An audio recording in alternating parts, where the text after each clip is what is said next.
வணக்கம். செங்கத்தில் விநாயகர் சதுர்த்தி விழாவை ஒட்டி விநாயகர் சிலை செய்யும் பணி மும்முரம். திருவண்ணாமலை மாவட்டம் செங்கம் பகுதியில் சுமார் 100க்கும் மேற்பட்டவர்கள் விநாயகர் சிலை செய்யும் தொழிலில் ஈடுபட்டு வருகின்றார்கள்.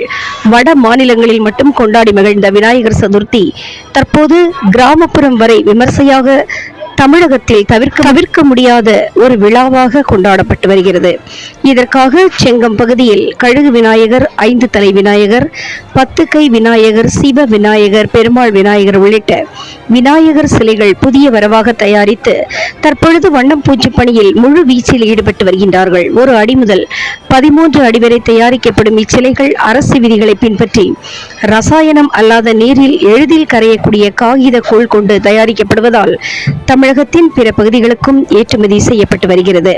வருடத்தில் ஒரு நாள் மட்டும் பண்டிகையை கொண்டாடி மகிழும் விநாயகர் சதுர்த்தி விழாவிற்காக வருடம் முழுவதும் தங்கள் உழைப்பை தரும் விநாயகர் சிலை தயாரிக்கும் பணியில் ஈடுபட்டு வரும் தொழிலாளர்களின் வாழ்வாதாரம் மேம்பட வங்கிகளில் அரசு மாநிலத்திலும் கூடிய கடன் வசதி அல்லது வட்டியில்லா கடன் வசதி ஏற்படுத்தி தர வேண்டும் என கோரிக்கை வைப்பதோடு விநாயகர் சிலை அமைப்பதற்கான வரைமுறை அமைத்து அரசு விதிகளின்படி தமிழகமெங்கும் ஒரே அளவிலான விநாயகர் சிலை தயாரிக்க அரசு ஆணை வழங்க வேண்டும் என கோரிக்கை வைக்கின்றனர்.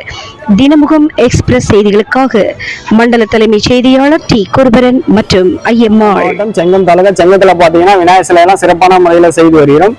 திருவண்ணாமலை மாவட்டத்தில் 100க்கும் மேற்பட்ட குடும்பங்கள் விநாயகர் சிலையை நம்பி தொழில் செய்து வருகிறோம். கடந்த ஆண்டு பாத்தீங்கன்னா விநாயகர் சிலை 1 அடியிலிருந்து 15 அடி வரைக்கும் செஞ்சோம். ஆனா அரசாங்கம் பாத்தீங்கன்னா 1 அடியிலிருந்து 10 அடிக்குள்ளதான் விற்பனை செய்யணும்னு சொல்லிட்டு வருவாய்த்துறை, காவல்துறை இவங்க மூலியமா பிரஷர் கொடுத்து எங்களோட வாழ்வாதாரத்தை கடந்த ஆண்டு முடக்கிட்டாங்க. இந்த வருஷமும் பாத்தீங்கன்னா ப்ராப்பரா எந்த ஒரு எத்தனை அடியிலிருந்து எத்தனை அடி வரைக்கும் செய்யணும் அப்படின்றத இது வரைக்கும் சொல்லல. விநாயகர் சதுர்த்தி நாளைக்குன்னா இன்னைக்கு இந்த புளியாரெல்லாம் விற்க கூடாது, எல்லாத்தையும் தயார் பண்ணி வட்டிக்கு வாங்கி லோன் எடுத்து எல்லாத்தையும் செஞ்சு தயார் பண்ணி விற்கக்கூடிய டைம்ல எங்க வியாபாரத்தை கெடுத்து எங்களோட வாழ்வாதாரத்தை முடக்கிறாங்க. இந்த அரசாங்க விதித்த வழிமுறைகளை பின்பற்றி ரசாயனம் இல்லாம எளிதில் கரையக்கூடிய கிழங்கு மாவு, கல் மாவு, குச்சி, பேப்பர் இதெல்லாம் தயார் பண்ணி நாங்கள் விநாயகர் சிலையில செஞ்சு வருகிறோம். இந்த வருஷமும் அதை ரசாயனம் எதுவும் இல்லாம கரெக்டா செஞ்சு அரசாங்க சுற்றுச்சூழலுக்கு ஏற்படாம மாசு ஏற்படாத வகையில எளிதில் கரையக்கூடிய பொருட்களை கொண்டு நாங்கள் விநாயகர் சிலையில வடிவமைத்து செய்து வருகிறோம். எலி விநாயகர், மேல விநாயகர், கருடன் விநாயகர், ஆஞ்சநேயர் விநாயகர் பல மாடல்களில் தயாரித்து வருகிறோம். இது அரசாங்கத்துக்கு எங்க விநாயகர் சிலை செய்யறவங்களுக்கு லோன் கொடுத்தா எங்களோட தொழிலை இன்னும் கொஞ்சம் நல்லா வளமா சிறப்பா செய்யறதுக்கான வழிவகை செய்யுமாறு தாழ்மையுடன் கேட்டுக்கொள்கிறோம்.